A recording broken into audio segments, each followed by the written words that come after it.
সমগ্র স্তরে শিল্পীরা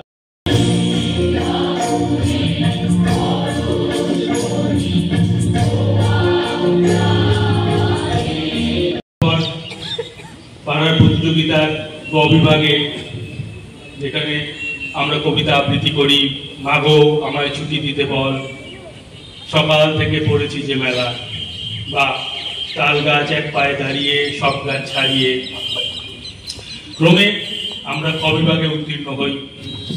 প্রশ্ন: ভগবান তুমি যুগে যুগে দুধ পাঠাইছ বারে বারে। শেষে ক বিভাগে যখন কবিতা থাকে সোনার তরী বা আফ্রিকা।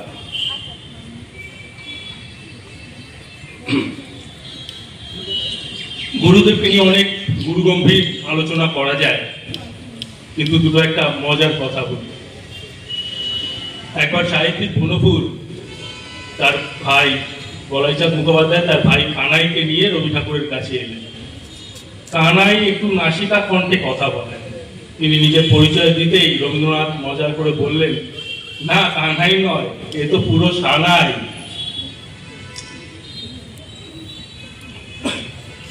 এক চাঁদনি রাতে কবিগুরুর ঘুমের ব্যাঘাত হওয়ায় উনি হাঁক পারলেন, ওরে মহাদেব, চাঁদটাকে একটু ঢেকে দে রে বাবা।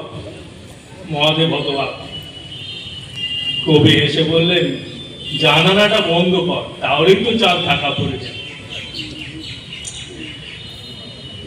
একবার শরৎচন্দ্রের কবলে কাগজের মোড়া জুতো দেখে রবীন্দ্রনাথ কবিতুক ভরে বললেন, কি হে, ওটা কি পাদুকা পুরায়?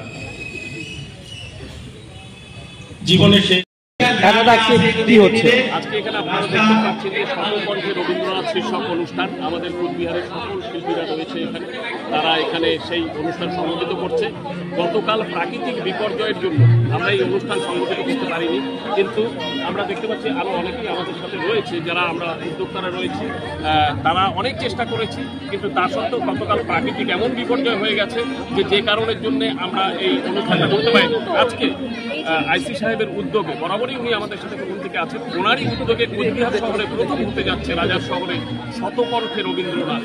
এবং আপনারা দেখতেই পাচ্ছেন পরিবেশ একটা অসাধারণ পরিবেশ, একটা অবর্ণনীয় পরিবেশ, যে পরিবেশের মধ্য দিয়ে কোচবিহারবাসী উপহার পেতে চলেছে আজকের সন্ধ্যায় কবি প্রণামের মধ্য দিয়ে এক সুন্দর সাংস্কৃতিক অনুষ্ঠান। এবং আমাদের আশা রয়েছে যে আমরা এই অনুষ্ঠানের পর আগামীতে আরো বৃহৎ পরিসরে যাতে সহস্র কণ্ঠে কবি প্রণাম জানানো যায় কোচবিহার শহরের বুকে, সেই দৃঢ় প্রত্যয় আমাদের সাথে আমাদের আইসি সাহেব রয়েছে, আমরা সেটা করেই দেখাবো এর পরবর্তীতে। আপনারা দেখতে পাচ্ছেন অসাধারণ পরিবেশ। মানে এই যে শতকণ্ঠে রবীন্দ্রনাথ, এটা আজ কেন? আমি আগেই বলার সময় যে গতকালই আমাদের এটা হওয়ার, আপনারা সবাই জানেন যে কোচবিহার শহরে যে প্রাকৃতিক বিপর্যয় গতকাল হয়েছে সন্ধ্যার সময়, সেখানে সমস্ত তার সত্ত্বেও তারা ভিজেও করতে চেয়েছিল, কিন্তু এমন বজ্রবিদ্যুৎ আমরা অনুষ্ঠানটা করতে পারি, সেই জন্য আমরা পিছিয়ে দিয়ে আজকে করছি। এই কারণেই আমরা শতকণ্ঠে রবীন্দ্রনাথ অনুষ্ঠান করছি। মানুষকে বলছি যে সংস্কৃতি চর্চা আরো বেশি বেশি করে উৎসাহিত করতে, এবং বিশেষ করে রবীন্দ্র চর্চার দিকে আরো বেশি মনোনিবেশ করুক বর্তমান সমাজ। এবং বর্তমানে যে মোবাইলের নেট গতির দুনিয়া, ছেলেরা অন্ততপক্ষে রবীন্দ্র চর্চাটা এই প্রজন্ম অন্ততপক্ষে করুক, এটাই আমাদের কামনা, যে তারা রবীন্দ্রনাথকে চিনুক, রবীন্দ্রনাথকে জানুক। কারণ রবীন্দ্রনাথ ছাড়া আমাদের ভেতরে আর কিছু নেই, রবীন্দ্রনাথই সমস্ত কিছু লিখে রেখে গেছে যা আমরা এখনো পাচ্ছি। সেজন্যই সে বলে গেছে যে আজই হতে পরে তুমি পড়িছ বসি আমার কবিতা খালি।